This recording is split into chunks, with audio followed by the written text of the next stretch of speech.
নমস্কার সকলকে। অন্যান্য পর্বের মতো আজ এই পর্বেও চলে এসেছি আমরা নতুন আরেকটি আলোচনা নিয়ে।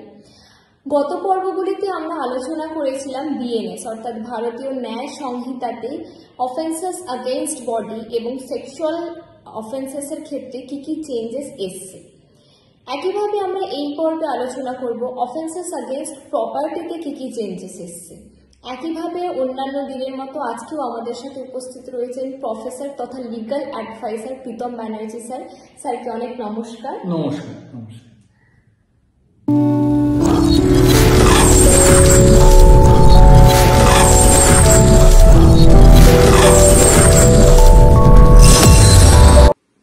আচ্ছা স্যার, আজকের প্রথম প্রশ্নতে আসছি। আগে আইপিসিতে অফেন্সেস আগেইনস্ট প্রপার্টি চ্যাপ্টারে টোটাল কতগুলো সেকশনস ছিল? হ্যাঁ, আগে অফেন্সেস এগেইনস্ট দ্য প্রপার্টি আমাদের ইন্ডিয়ান পিনাল কোড 1860 সেখানে যে চ্যাপ্টার 17 ছিল, এই 17 নম্বর চ্যাপ্টারটাই হচ্ছে অফেন্সেস এগেইনস্ট দ্য প্রপার্টি। তা সেই চ্যাপ্টারটাতে টোটাল সেকশন স্টার্ট হতো সেকশন 378 আর it extends up to section 468, মানে 378 থেকে 462 টোটাল 85 সেকশনস, মোট 85টা সেকশন এই চ্যাপ্টারটা অফেন্সেস এগেইনস্ট দ্য প্রপার্টি এইটা নিয়ে ডিল করেছে।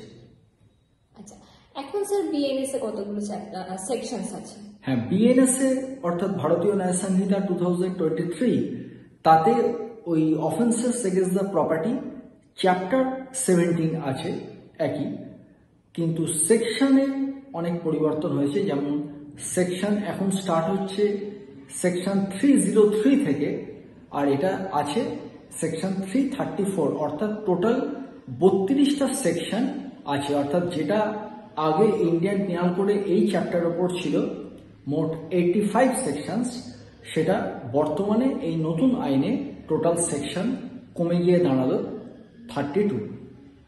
আচ্ছা স্যার, এখানে অপরাধগুলো কি কি ধরনের আছে? মানে এই যে বিএনএস এ যে অপরাধগুলোর কথা বলা আছে সেগুলো কি কি ধরনের আছে? হ্যাঁ, এখন ব্যাপার হচ্ছে এই যে অপরাধের যে ধরন, যে কত রকমের অপরাধ আছে, সেটা আমাদের ইন্ডিয়ান পিনাল কোডে যা ছিল সেই একই ধরনের অপরাধগুলো আছে। মোটামুটি 10 রকমের অপরাধ, অর্থাৎ 10 টাইপস অফ অফেন্সেস সেটা আমাদের পিনাল কোডে ছিল। যেমন অফেন্স অফ থেফট বা এক্সটর্শন বা রাবারি ডেকয়েটি বা ক্রিমিনাল মিসঅ্যাপ্রোপ্রিয়েশন বা criminal breach of trust, receiving the stolen property, cheating বা fraudulent deeds and disposition of the property, mischief, আর হচ্ছে ক্রিমিনাল ট্রেসপাস। মোটামুটি এই 10 ধরনের অপরাধ ইন্ডিয়ান পিনাল কোডে ডিফাইন করা ছিল, অর্থাৎ তার ডেফিনেশন দেয়া ছিল এবং তার কি পানিশমেন্ট, এই 10 রকমের অফেন্স এই চ্যাপ্টারে আলোচনা করা ছিল। তা বর্তমান যে বিএনএস আইনেও এই অফেন্সেস এগেইনস্ট দ্য প্রপার্টি এই চ্যাপ্টারের মধ্যে এই 10 রকমের অপরাধের কথাই এখানে বলা আছে, তাকে ডিফাইন করা আছে এবং তার পানিশমেন্ট দেওয়া আছে। অর্থাৎ কিছু চেঞ্জেস আছে সেটা আমি বলবো, কিন্তু মোটামুটি এই 10 রকম অপরাধের কথাই এখানে বলা আছে। আচ্ছা আচ্ছা স্যার, এরপরের কোয়েশ্চেন, এইমাত্র আপনি বললেন যে টোটাল 85খানা সেকশন আইপিসিতে ছিল চ্যাপ্টার অফেন্সেস আগেইনস্ট প্রপার্টিতে। এখন বিএনএস এর টোটাল চ্যাপ্টার আছে 32, অর্থাৎ 32টা সেকশন। হ্যাঁ, সেকশন, সরি, অর্থাৎ 53টা সেকশন বাদ হয়ে গেছে। তাহলে এক্ষেত্রে কি স্যার অনেকগুলো মানে অপরাধ বাদ হয়ে গেছে? হ্যাঁ, খুবই স্বাভাবিক কোশ্চেন, রেলিভেন্ট কোশ্চেন। হ্যাঁ, অ্যাপারেন্টলি এটা দেখলে মনে হবে যে আগে যেটা 85 সেকশনস ছিল মানে অফেন্সেস এগেইনস্ট দ্য প্রপার্টি এই চ্যাপ্টারটাতে, যেটা বর্তমানে কমে এসে দাঁড়িয়েছে সেকশন 32, 32টা। তাহলে 53 সেকশনস কমে গেছে। কিন্তু তার মানে এই নয় যে আগের অনেক অপরাধ সেগুলো বর্তমানে বিএনএস থেকে বাদ হয়ে গেছে, অর্থাৎ যেগুলো আগে পানিশেবল ছিল এখন আর সেগুলো পানিশেবল নয়। ব্যাপারটা এরকম নয়। এর কারণটা হচ্ছে এই যে আগে ওই যে আমি বললাম যে এই চ্যাপ্টারটাতে টোটাল যে 10 রকমের অপরাধ আছে, তাদের যে এক একটা পার্টে যত সেকশনস ছিল, বর্তমান বিএনএস আইনে ওই অনেকগুলো করে সেকশনসের যা বক্তব্য, যা সাবজেক্ট ম্যাটার, সেটা একটা মার্জ ভাবেতে, মানে কনসলিডেটেড ভাবে একটা পার্টিকুলার সেকশনে চলে এসেছে। যার জন্য ওই রকম 4-5টা সেকশনের যা বিষয়বস্তু, তার যা এক্সট্র্যাক্ট, সেটা যদি একটা সেকশনের মধ্যেই চলে আসে, তা ন্যাচারালি তার ভলিউমটা কমে যাবে। যেমন আমি উদাহরণ হিসেবে বলতে পারি, যেটাতে এই 10 রকমের যে অপরাধ আছে, তার মধ্যে যে যে যে যে ধরনের অপরাধে খুব এই চেঞ্জেসটা হয়েছে, যেমন প্রথমে উদাহরণস্বরূপ বলতে হয় এক্সটর্শন। এক্সটর্শন আগে আইপিসিতে সেকশন ছিল সেকশন 383, সেখান থেকে 389। সেটা বর্তমানে মানে বিএনএসএতে এটা এক্সটর্শনটা আসছে আন্ডার সেকশন 308, একটাই সেকশনে। তাহলে ওই যে 7টা সেকশন, সেটা কনভার্টেড হয়ে গেল একটা সেকশনে, বক্তব্যগুলো একটাতে ঢুকে গেল, তা ন্যাচারালি নাম্বারটা কমে গেল। ঠিক আরেক রকম ভাবে আরেকটা আমি বলতে চাই, যেমন হচ্ছে রাবারি বা ডেকয়েটি। রাবারি বা ডেকয়েটি আগে ইন্ডিয়ান পিনাল কোডে সেটা সেকশন ছিল 390, সেখান থেকে ছিল 402।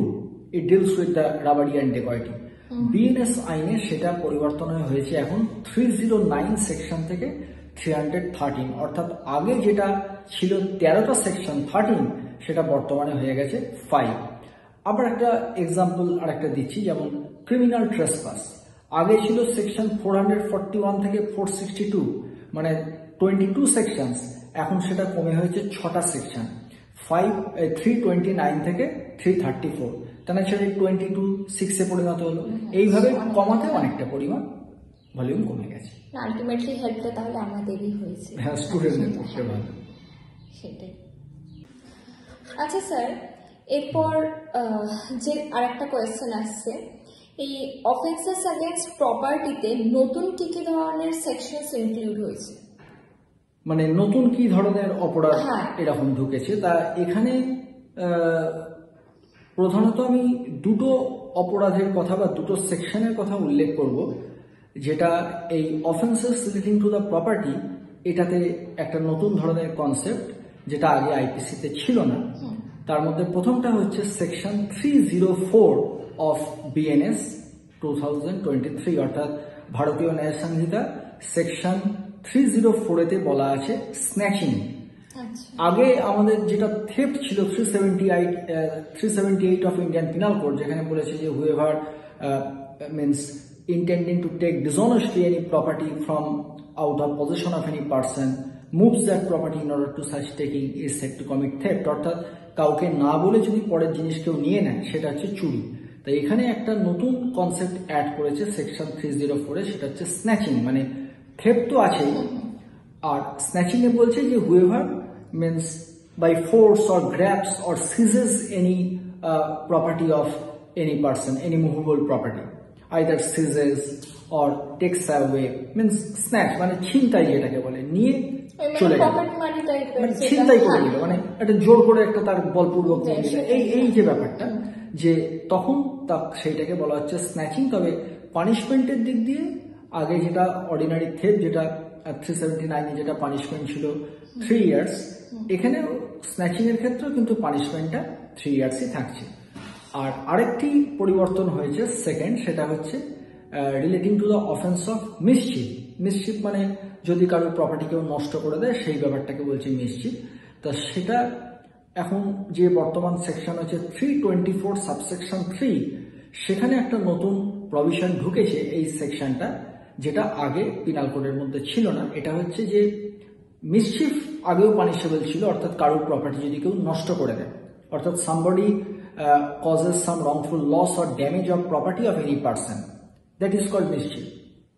আর আজকের দিনে এই যে সেকশন 324, এই মিসচিফের মধ্যে একটা সাবসেকশন 3-তে বলছে whoever causes wrongful loss or damage to the property of the government or any authority, local authority or any government, punishable up to 1 year, অর্থাৎ সরকারি সম্পত্তি বা এরকম কারোর লোকাল বডি, তার সম্পত্তি যদি কেউ নষ্ট করে, সেটা এই সেকশন 324 সাবসেকশন 3-তে পানিশেবল, এবং এটা 1 বছর পর্যন্ত এক্সটেন্ড করতে পারে। ওকে। আচ্ছা স্যার, আমরা দেখলাম যে চেঞ্জেস, অর্থাৎ কি কি ইনক্লুড হয়েছে, এবার এইটা জানবো যে কি কি বাদ গেছে, মানে কোন অপরাধগুলো বাদ গেছে। হ্যাঁ, খুব ভালো প্রশ্ন। তা এখানেও আমি দুটো সেকশনের কথা উল্লেখ করছি। সেটা হচ্ছে সেকশন 444 ইন্ডিয়ান পিনাল কোড, যেখানে বলা ছিল lurking house trespass by night. এই যে পার্টিকুলার ভাবে একটা ডিফাইন করে দিচ্ছে what is lurking house trespass by night. আর একটা হচ্ছে সেকশন 446 যে হাউস ব্রেকিং বাই নাইট। এই যে ডিফাইন করে এটাকে ট্রেসপাস চ্যাপ্টারের মধ্যে দেখানো হচ্ছিল এই সেপারেট ভাবে, এই কনসেপ্টটা এই দুটো ক্ষেত্রে বাদ হয়ে গেছে। কিন্তু এই ডেফিনেশনটা বাদ হলেও কনসেপ্ট বা পানিশমেন্ট কিন্তু আছে, সেটা সেকশন 331 সাবসেকশন 2 এই বিএনএস আইনের মধ্যে সেটা বলে দিচ্ছে। অর্থাৎ ওই মানে ট্রেসপাসের মধ্যেই ওটা পড়ছে। অর্থাৎ house trespass by night, lurking house trespass by night বা হাউস ব্রেকিং বাই নাইট বলে আলাদা করে ডিফাইন করে যে পানিশমেন্ট আলাদা করে আগে ইন্ডিয়ান পিনাল কোডে ছিল, বর্তমানে পরিবর্তনটাতে পানিশমেন্ট থাকবে, কিন্তু ওটাকে আর আলাদা করে কোনোভাবে ডিফাইন আর কিছু করেনি। এবং সেই জন্য ওই 444 আর 446 ডাইরেক্টলি ওই দুটো মোটামুটি উঠে গেছে এবং তার বদলে ওটা একটা মার্জড আকারে, একটা মিশ্রিতভাবে একটা সেকশন 331 সাবসেকশন 2 ওইখানেতে এটা এফেক্ট পাচ্ছে এবং সেটার যা পানিশমেন্ট হবে সেটা বলা আছে। Okay sir. আচ্ছা স্যার, এবার কিছু ডিফারেন্স জানার আছে আমার। থেফট মানে তো আমরা সবাই জানি যেটা চুরি, অর্থাৎ অন্যের জিনিস না বলে নেওয়াটা চুরি। স্ন্যাচিং ব্যাপারটা কি, মানে থেফট আর স্ন্যাচিং দুটোর মধ্যে ডিফারেন্সটা কি? হ্যাঁ, খুব ভালো প্রশ্ন। বর্তমানে এটা এই সেকশনটা এখানে নতুন ইন্ট্রোডিউসড হলো। আমি বললাম যে by virtue of section 304। Actually theft মানে কারোর সম্পত্তি বা মানে মুভেবল প্রপার্টি না বলে নিয়ে নেওয়া। তা স্ন্যাচিংও ইনফ্যাক্ট তাই, কিন্তু স্ন্যাচিং এর ক্ষেত্রে বলা যেতে পারে যে এটা আরো খানিকটা ডেসপারেট অ্যাটেম্প, মানে কারোর থেকে একটা ছিনিয়ে নেওয়া। মানে কেউ হয়তো যাচ্ছে, তার কাছ থেকে কোনো জিনিস একটা পিক আপ করে নেওয়া, বা একটা গলার হাড় ছিনতাই করে নিয়ে কেউ হয়তো একটা পাশে কিছু জিনিস রেখেছে, সেটা তাকে না জানিয়ে তার অজান্তে নিয়ে নেওয়াটা হচ্ছে থেফট। কারোর পাশে সে হয়তো একটা কিছু রেখেছে, সেটা সে মানে নিয়ে চলে গেল।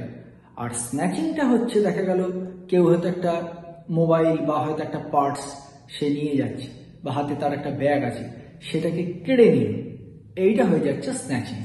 এটা পানিশেবল। পানিশমেন্ট অবশ্য ওই 3 বছর যা ওটাই সেম থাকছে। আচ্ছা স্যার, সেকেন্ড আরেকটা যেটা এর সাথে মিসচিফটা কি? মিসচিফ হচ্ছে যদি কোনো সম্পত্তি যদি কিছু কারোর নষ্ট করে দেওয়া যায়, যেমন দেখা গেল হয়তো কারোর বাড়ি হয়তো আগুন দিয়ে জ্বালিয়ে দেওয়া হলো, বা হয়তো দেখা গেল কারোর হাতে কারোর একটা আংটি আছে, খুব দামি আংটি আছে, সেটাকে নিয়ে হয়তো কেউ নদীর জলেতে দিয়ে দিল, ফেলে দিল, তাহলে এটা তার লস হয়ে গেল। বা দেখা গেল কারোর কাছে হয়তো তার হয়তো একটা ডকুমেন্ট আছে, বাড়ির দলিল, সেই দলিলটা নিয়ে সেটা হয়তো আগুন দিয়ে জ্বালিয়ে দিল। তাহলে এই যে এভাবে যে ক্ষতিটা হচ্ছে, অর্থাৎ কেউ কারোর সম্পত্তি বাড়ি আগুনে পুড়িয়ে দিল, বা তার একটা সোনার আংটি জলের মধ্যে দিয়ে দিল নদীতে, বা দেখা গেল কার হয়তো বাড়ির দলিল কেউ হয়তো যদি পুড়িয়ে দিল, এই ধরনের ক্ষেত্রে আমরা দেখতে পাচ্ছি যে that means a person has causes the wrongful loss to any person or damage to the property of any person, এইটাকেই বলা হচ্ছে মিসচিফ। ওকে স্যার, পরের প্রশ্নতে আসছি, ট্রেসপাস ব্যাপারটা কি?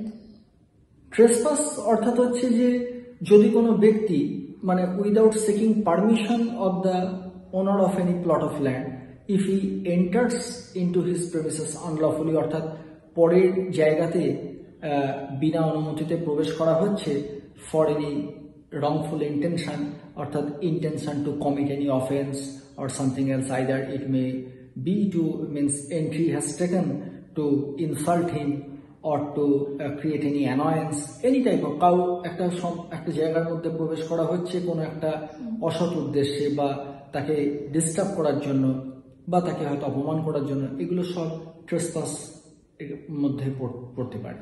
Okay sir. স্যার, আরেকটা এর সাথে যে লার্কিং হাউস ট্রেসপাসটা কি তাহলে?